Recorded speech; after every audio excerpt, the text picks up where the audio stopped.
Hello, welcome to Country Stitchers. I'm Liz.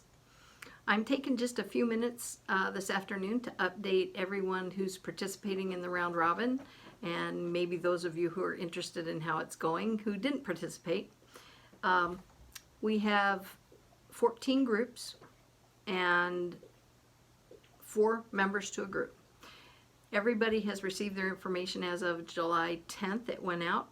So people are working on their borders. Some people are getting ready to start their motifs. So it's off and running, and you can follow everybody's progress on Instagram. It's Country Stitchers RR, all lowercase. That gets you everybody's postings, and you can follow everybody's color choices. It's really neat how it's all turning out. And I just wanted to say, if you haven't taken the time yet to send an email to your group members, please do. There are people who have emailed me asking if they have correct addresses, or saying that they've sent a group notice and haven't gotten back any kind of messages that their emails are incorrect, but they haven't gotten a response yet. So I know it's summertime, people are away, people are busy, just things about our days get in the way. So if you haven't, take the time quickly, please, just to send out a hello.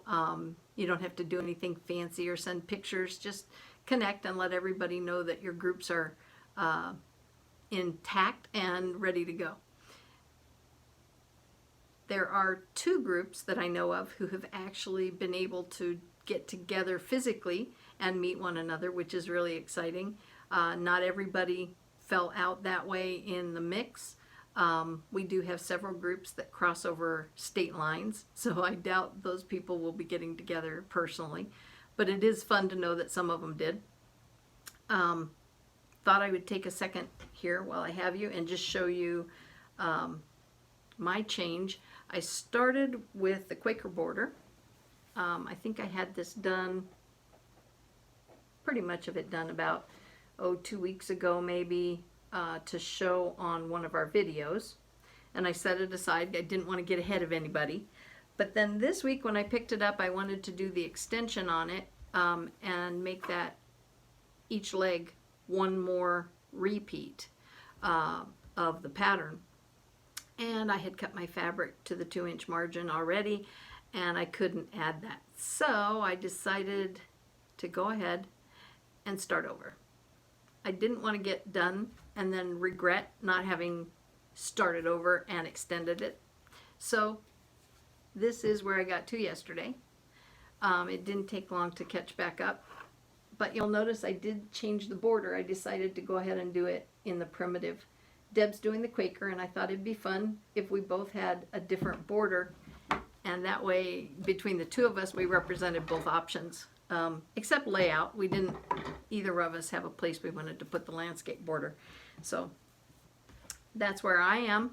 I'll update the website, or excuse me, Instagram, probably later today when I get some more stitching done on it. I think I posted last night when I got that far. There are color palettes on Instagram that are really pretty. I thought it was funny. I got my bag of the month from So Much to Love in the mail this week, and I showed it on our video yesterday.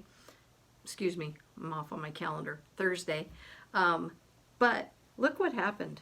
I don't know if you can see it or not, but just about every color in my color palette matches this bag. I could actually stitch something to go with this bag when I was through if I wanted to. So I hope you're enjoying your summer. We're getting some rain here in Pennsylvania, which we needed sorely. We've had several days of very intense heat, some of it very humid, but our grass literally died in our backyard, so I'm hoping this rain might pick it up. I actually was outside with Ivan today, this morning, and he stopped to sniff something in the backyard, and that usually means something's different. So I walked over to look, and here a toad had burrowed its way under the thatch of the dead grass and had made a little house to live in, and had come out just far enough to get wet in the rain that was coming down. I thought it was kind of fun. He also finds birds that fall out of the nest, things like that. So I always go look at what it is that he finds and take care of it. Or in one case, I had a chocolate lab that came to me with something in his mouth in Illinois, and it turned out to be a bird that had fallen out of its nest and was still alive. And he literally had no feathers, no quills. The eyes were closed. It almost looked like some kind of mutant. I had never seen a baby bird that closely, that small. And we ended up going online, looking up how you take care of a bird that age.